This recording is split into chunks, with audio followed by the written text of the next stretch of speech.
Don't blink, or you'll miss it. Blink charging, that is. It's still charging about.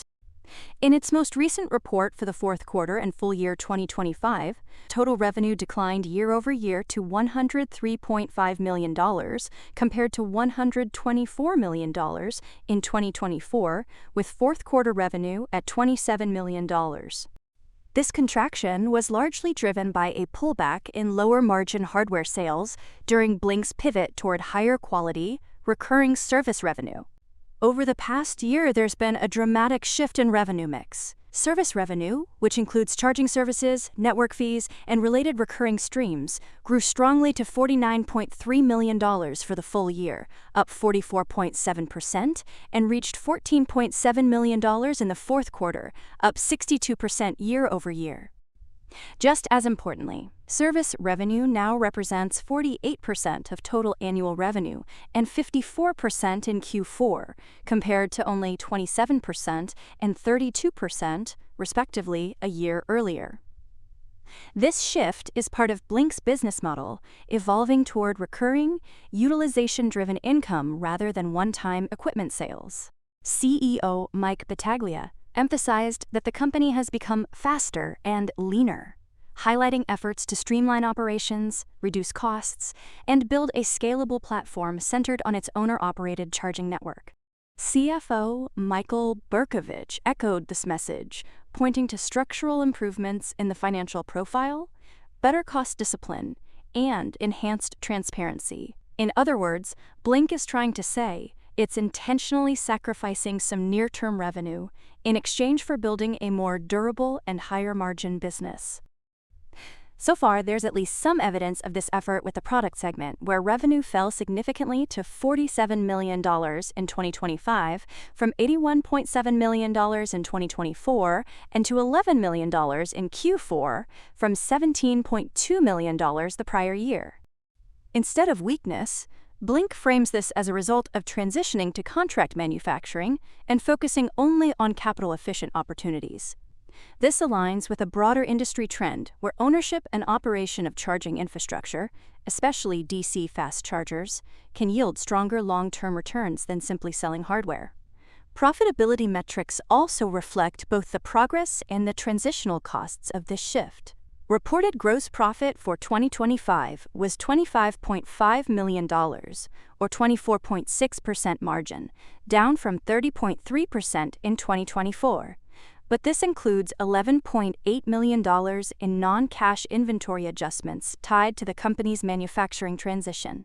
Excluding these charges, gross margin would have been approximately 36% for the year, and 37.8% in Q4, indicating meaningful underlying improvement. One of Blink's best achievements was controlling costs. Operating expenses dropped sharply to $109.6 million in 2025 from $240.8 million in 2024 and fell 54% year-over-year in the fourth quarter. Even accounting for impairment charges, the magnitude of this reduction highlights a major reset in the company's cost structure. Blink also noted that operating expenses declined 34% from the first quarter of 2025 and 15% sequentially. Another critical improvement is in cash management. Blink reduced its cash burn by 85% since the first quarter, bringing it down to roughly $2 million per quarter for the last 2 quarters of the year. Blink ended 2025 with approximately $39.5 million in cash and no debt. This was supported by a $20 million public equity raise completed in December 2025. Despite these improvements, Blink remains unprofitable, though losses are narrowing. Net loss for 2025 improved significantly to $83.4 million from $201.3 million in 2024, while the fourth quarter loss narrowed to $32.7 million from $76.7 million a year earlier. Adjusted EBITDA loss for the year was $58.1 million, slightly worse than 2024, but improved in the fourth quarter to $10.3 million from $14.8 million, suggesting momentum in the right direction as cost reductions take hold.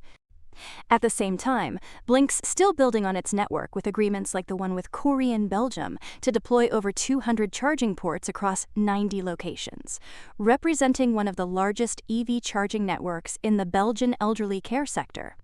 The project uses BLNK's fully financed model, where the company owns and operates the chargers while generating recurring income. The rollout is already underway and expected to scale through 2026, with potential expansion into the Netherlands. BLNK is also collaborating with BetterFleet, which is integrating AI fleet optimization and digital twin technology with BLNK's charging infrastructure, helping BLNK become a more comprehensive provider for commercial and public sector fleet electrification. This enhances BLNK's value proposition beyond hardware and into software-enabled services, which could further increase recurring revenue and customer retention. Elsewhere, BLNK has a long-term contract with Sourcewell that opens access to over 50,000 public sector entities and infrastructure projects in the UK and US. These agreements feed into BLNK's role as both a network operator and a service provider, particularly in government and institutional markets, where long-term contracts and utilization growth can drive stable returns. Looking ahead, BLNK expects revenue in the range of $105 million to $115 million, with a stronger emphasis on quality over quantity. It's targeting gross margins of approximately 35%, which aligns with the adjusted margins seen in late 2025 once one-time charges are excluded. BLNK also anticipates significantly reduced adjusted EBITDA losses, signaling continued progress toward profitability. In the bigger picture, BLNK believes that as network density improves and usage rises, margins will expand naturally, creating a more sustainable and scalable business model.